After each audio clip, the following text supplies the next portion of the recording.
America में रोजमर्रा के इस्तेमाल की चीजों की कीमतें जिस रफ्तार से बढ़ रही थी, उस रफ्तार में अब कमी देखी जा रही है। हुकूमती आदाद व शुमार के मुताबिक अक्टूबर में महंगाई या इन्फ्लेशन की जो शरह थी वो 7% से जायद थी। जून के महीने में ये नंबर 9% से भी ज्यादा था, जो कि एक हिस्टोरिकल नंबर था। यानी आसान लफ्जों में अमेरिका में महंगाई का जोर टूटता हुआ नजर आ रहा है। अब सवाल यह है कि ये सब कुछ हुआ कैसे।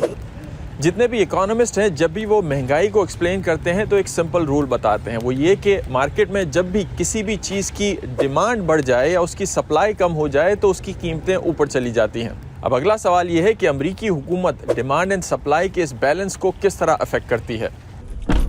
अब अमेरिकी हुकूमत खुद तो चीज़ें प्रोड्यूस नहीं करती। अमेरिका में ये प्राइवेट सेक्टर ही चीज़ें प्रोड्यूस करता है, खाने पीने की चीज़ों से लेकर एयरलाइंस के टिकट तक। तो अमेरिका की हुकूमत इस सप्लाई की चेन को तो इतना अफेक्ट नहीं कर सकती या बढ़ा नहीं सकती। इसीलिए वो डिमांड साइड पे ये मेक श्योर करती है कि डिमांड कम हो जाए या किसी तरह से लोग पैसे कम खर्च करें, ताकि चीज़ों की जो कीमतें हैं वो डिमांड कम होने की वजह से नीचे आ जाए। अमेरिका में वफाकी लेवल पर एक हुकूमती इदारा है जिसे फेडरल रिजर्व कहा जाता है। ये वो इदारा है जो अमेरिका भर में जितनी भी मनी ट्रांसफर होती है, यानी लेन देन होती है, बैंकों के जरिए लोग उधार पैसे लेते हैं या बिजनेस स्टार्ट करने के लिए क्रेडिट कार्ड से वगैरह वगैरह, जो जिन टर्म्स पे ये पैसे दिए जाते हैं, इंटरेस्ट रेट उनको अफेक्ट करती है।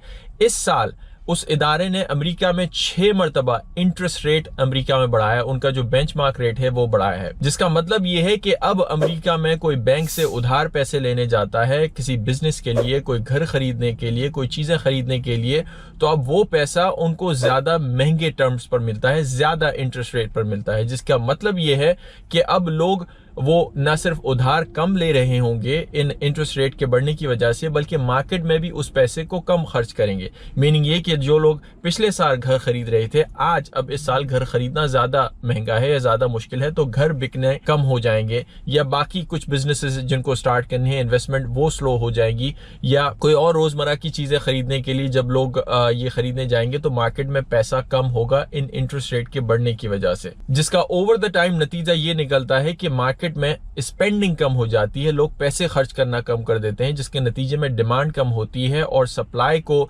सामने रखते हुए फिर चीजों की कीमतें कम होना शुरू हो जाती हैं।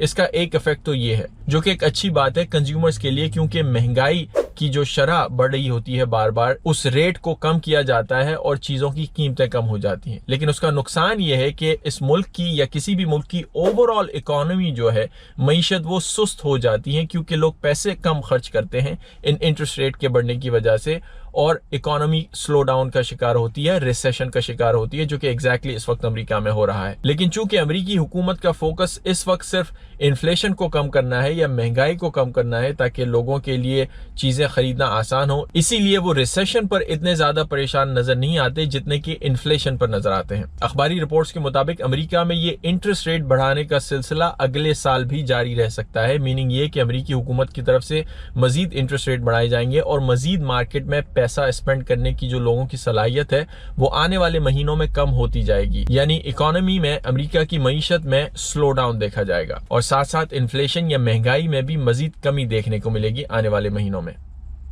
That's it. See you next time.